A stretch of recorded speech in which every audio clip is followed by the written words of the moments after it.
in the office with Representative Danny Morgan. Representative Morgan, thanks for having us in. It's always a pleasure to be with you guys. Thanks for coming by. Well, and things at the Capitol now are really moving fast. So many things are in the bin. Let's take a break from that.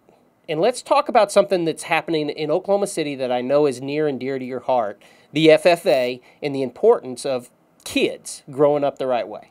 You know, when we talk about our budget, we always talk about education, and it's important that we give all of our students an opportunity to thrive in the environment that's important to them and things that they're interested in, whether it be athletics, whether it be speech and drama, the extracurricular activities that give so much a strength to our educational program. This year, or this week, the 84th annual FFA convention is being held in Oklahoma City, and it's really great to see that many of our young people show up in those blue jackets.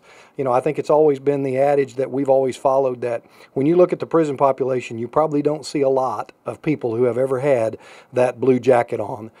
They will bring their choral group out to the Capitol today, and they will sing some very patriotic songs. And if you've never been out here when they've done that, I'm telling you, the hair stands up on the back of your neck when you hear over 100 FFA students from across Oklahoma, men and women, stand on the floor of the House of Representatives and sing some of the most beautiful songs that have been written.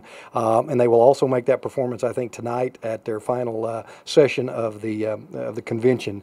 But, you know, those are the kind of programs that I think we can all proudly use. Politics go well beyond these kind of activities for our young kids. And seeing those students be here this week is just, it's been great.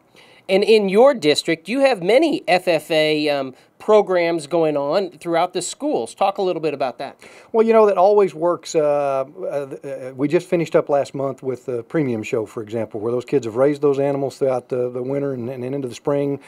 They show those animals at the local fair, and then hopefully, and then get to go into Oklahoma City to the big youth expo, which is just a huge opportunity for these kids to show the fruits of their efforts, how well they picked the animal, and how well they've been able to prepare that animal for the show.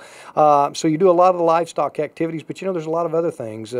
We have, at least in Prague, have had a very successful skeet shooting program. In other words, we've had kids qualify for state for shooting a shotgun at skeet. And I'm just going, you know, that's a great opportunity for these young people to learn the safety of firearms and the enjoyment of being outdoors. We've got great speech programs across the state of Oklahoma. So when we think about FFA, a lot of people think about agriculture and livestock, but boy, it goes so much deeper than that in giving students an opportunity to truly develop the skills and the talents that they have. Well, and that's something that we're all about with programming like this, is activity. If we all can stay engaged and stay involved in activities, it helps not only in high school, and it helps beyond. It helps us as adults to grow and to stay involved with government and with the other things that are going on. Well, and I've always thought that FFA teaches you the life skills. You know, you're disappointed your animal didn't make the show, or you're disappointed it didn't develop where it needed to be, or you work really hard on your speech and you go into a tournament environment or a competition and you don't finish where you thought you should have. And so, you know, they're learning early on disappointments, but boy, when they have those successes, they also learn that hard work does ultimately result in success. And so I'm such a great supporter of our FFA program.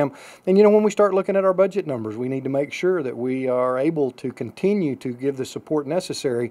But one thing I've noticed about our small communities, particularly in the district that I represent, is when things get tough and the money gets slim, the community really rallies around them. And that's the other thing I've always liked about our FFA programs across the state. The parental involvement, the advisors that step out, the community just rallies around these young people. And it's really been a testament to Oklahoma, and particularly our region of the state that's produced, I think, 3 state officers in the last 5 years or something like that. And so that part of Oklahoma, I'm real tickled at how well we've done with our young people. And the parents have been very supportive. Engaging. If we grow up with helping our youth engage, studies show lower prison rates, better graduation rates, and overall healthier and more active adults. Representative Morgan, thank you as always for sharing with us today about your passion for FFA. Thank you very much, Dan.